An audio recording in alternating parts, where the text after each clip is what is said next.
Неприятный сюрприз преподнесли шоколадному фюреру украинские избиратели. Конечно, Петр Порошенко понимал, что в первом туре выборов больше всех голосов наберет Владимир Зеленский, но не рассчитывал, что отрыв кандидата-комика будет таким большим.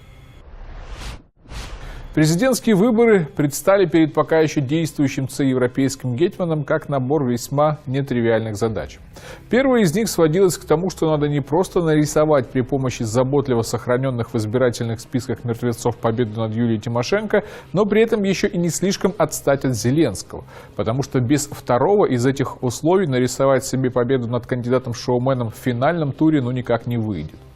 Вырвать с помощью различных махинаций небольшую разницу, которая позволяет выйти во второй тур, Порошенко удалось. Хотя команда Тимошенко, конечно, хорохорится. В штабе кандидатов в президенты Украины Юлии Тимошенко заявили, что их лидер должна оказаться во втором туре выборов.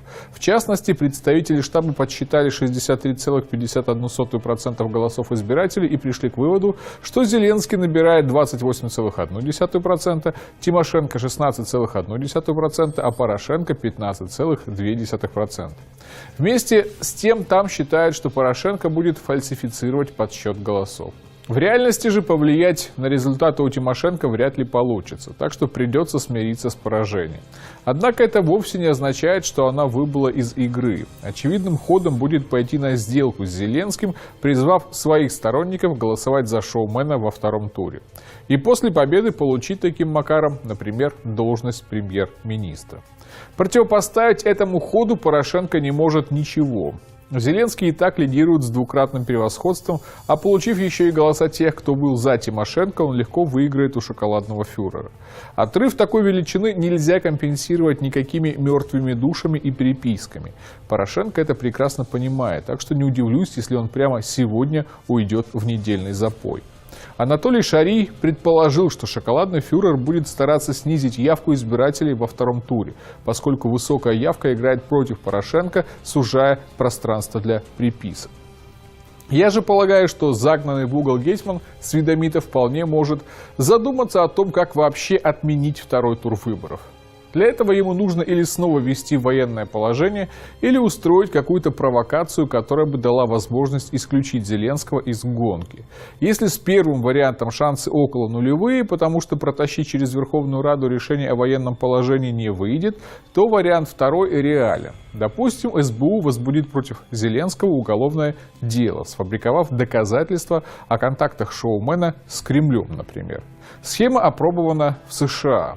Но если демократам, за которых топили евроукры, не удалось спихнуть Дональда Трампа, то у Порошенко вполне может получиться. Конечно, на Западе будут недовольны таким поворотом сюжета. Но для истинных хозяев Украины персоналии туземных приказчиков не имеют никакого значения. Для них основное, чтобы новый гетьман не пошел на примирение с Россией. Видели, что сказал на канале CNN по поводу кандидатов на украинских выборах журналист Фредерик Пляйтген? Все они заявляют, что желают более тесных связей с Западом и Европейским Союзом. Я бы сказал, что в некотором роде наименее антироссийским, вероятно, является Зеленский. Человек, который, похоже, сейчас лидирует в голосовании. На некоторых мероприятиях он даже говорил как на русском, так и на украинском. А ведь язык на Украине – это, разумеется, также серьезная тема. Петр Порошенко – это человек, который заявляет, что будет действовать очень жестко в отношении России. У него очень тесные связи с армией. Очевидно, он оказывает очень активную поддержку армии. Будучи президентом, он последние пару лет продолжает твердить избирателям: знаете, вы должны понять, что кого бы вы ни выбрали президентом, этот человек будет представлять Украину в международных организациях, а также, конечно, в конфронтации с Россией. Это откровенная реклама шоколадного фюрера, ничем не отличающаяся по сути от той, которую публикуют в соцсетях многочисленные порохоботы. Вот один из них, который, кстати, даже сидел в Москве. То есть шоколадного фюрера, который осточертел Западу, все равно пиарят как самого антироссийского из кандидатов. И по этой причине снятие Зеленского с выборов под любым предлогом вполне может прокатить. А предлогом долго искать не придется. Вот толстый инфоповод, допустим. Полностью охеревший кремлевский дождь уже выбрал Украине президента. Это прямое вмешательство в выборы. Призывают ЦВК, СБУ, Госпогранслужбу и Надсовет принять адекватные меры. Лишить аккредитации и выдворить русских пропагандистов из Украины.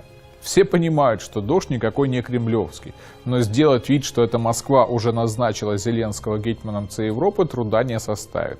После чего можно выбросить его из гонки перед вторым туром, назначив третий тур, где Порошенко сразится с Тимошенко и нарисует себе победу. Я бы не стал сбрасывать описанный вариант развития событий со счетов, ведь это все-таки Украина.